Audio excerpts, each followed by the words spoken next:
On my channel, I've mentioned how important photography projects are at least 5 times, and I often get asked, well, how do you go about actually starting a photography project? So in this video, I'm going through 7 pointers that can help get you started at least with some ideas or on the road to finding yourself a long-term photography project idea. Let's start off really simple by picking an emotion, word, or a phrase to inspire your photography project. So the simplest explanation of this I could give you is picking the word joy and then creating a body of work full of photos of people experiencing joy. You could pick the word peace and then photograph landscapes or quiet places that emit the feeling of peace and solitude in those images. And then getting a little bit more advanced from picking a word or emotion, you could pick an entire phrase or make one up for that matter. So you could pick something like unveiling the invisible, and then you could use photography to capture emotions or concepts that are difficult to see with the naked eye. Little tidbit actually, back in the day when I first started using a camera, most of the photos that I was taking was inspired by the word distant or the definition of distant, hence why I started creating work under the alias DISTANTMEDIA. Speaking of old work, the next thing you can do to draw inspiration to spark ideas for a photography project is drawing from your old work. It's likely that your old photography is very, very different to the work you're creating now, and while it might not be up to your current skill level, it's more than likely that there's something within those old photos of yours, whether it be a theme or a concept, that you can pull out and use for inspiration in a new photography project. For me, looking back at my very early photography, you can tell that a lot of the images were very sad, lonely, almost ghostly. And while, again, they're not quite as technically good as the images I'm creating now, it does make me want to create images that portray that sense of feeling again, which is actually what sparked a photography project that I'm working on and wrapping my head around at the moment, but more on that in 20 years when I figure it out. Next up, you can use outside interest to spark inspiration or even a fully fledged photography project. And by outside interests, I mean stuff that you do, other hobbies outside of photography. Maybe you're somebody that loves going to the gym and keeping fit, so you start a project taking portraits of the people you meet and talk to in the gym or fitness centers that you visit.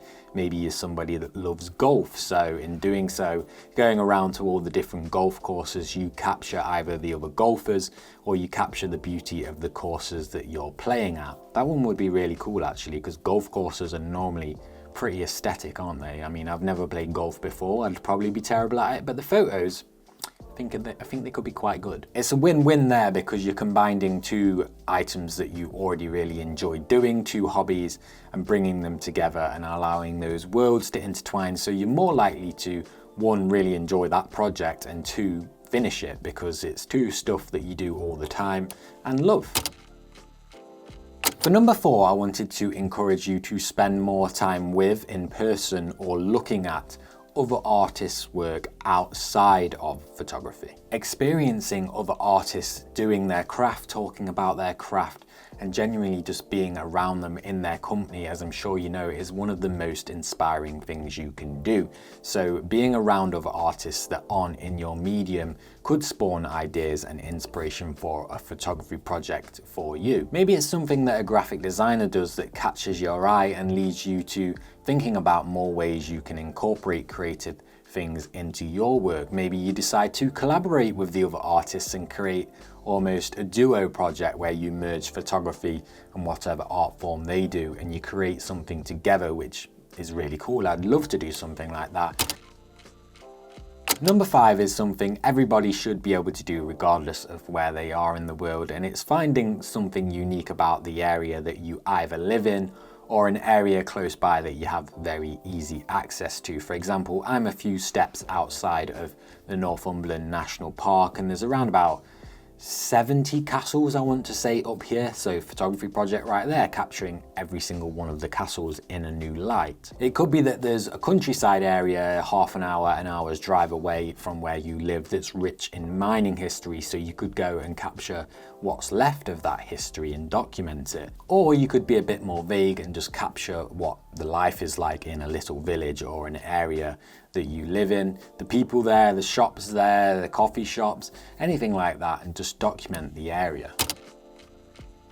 Next on the list is giving yourself a random, or more often silly, rule or constraint to create within. And now I know not everyone likes creating with a constraint, but me personally, I find it really cool to do something like that, and I've been doing a project myself for the last year or so, I'm not really sure, called 15 Photos, One Location. If you're a regular viewer of my channel, you'll know what I'm talking about, but basically I'm making my way up the northeast coastline where I live and creating 15 photos at each location only. The great thing about this type of project is it's kind of more about sharpening your skills behind the camera and your knowledge of places as well, rather than actually trying to have like a finished body of work at the end of it. The last way to come up with ideas and inspiration for a photography project then, and it's going to be creating with your own memories or somebody else's story in mind. There's two ways to look at this one. You could draw from your childhood, happy and sad memories, maybe something that you've been through, maybe a particular place that you're tied to or have a specific connection to. Or you could base a project around other people's stories. Maybe your grandparents have a particular unique story. Maybe they simply holidayed to a certain destination every year and have old film photos of that location, and you go back and recreate the images or document the contrast of what it's like now to what it was like then. Maybe your parents grew up and come from a small seaside town, so you visit there and document what you think life might have been like to grow up there. This one is often definitely the more personal approach and can get quite emotional depending how far and deep you want to go with your photography project, but I do think it is a fantastic way to get the ball rolling. Now quickly, before I wrap up this video, I wanted to quickly touch on what I think is the most important part of even doing a photography project in the first place, because often when we think of a long-term photography project, we think of the end product. Your mind might go straight to an exhibition or a photo book or recognition or anything glittery like that that you might want to do off the back of the photo project, which is all fantastic. Of course, if you want to do that at the end of your photography project, perfectly fine. I've got one just like that in the works right now too. But I think, especially from doing photography projects in the past and working on some now, that the most valuable thing that you're going to get from running a photography project is simply self-discovery. You are almost guaranteed throughout the process to learn more about yourself, the work that you like creating, sharpen your skills a little bit more, and also how you can simply turn your thoughts and ideas into tangible photographs. Is tangible the correct word? Tangible definition. Perception by touch. I guess, yeah, if you're printing it out, you're going to touch it, aren't you? All right, that's going to be it. I hope one of the points in this video helps you come up with an idea and spark inspiration for your very own photography project. I'll link a video for you to watch next right here. And as always, I'll see you in the next one. I can't reach to turn the camera.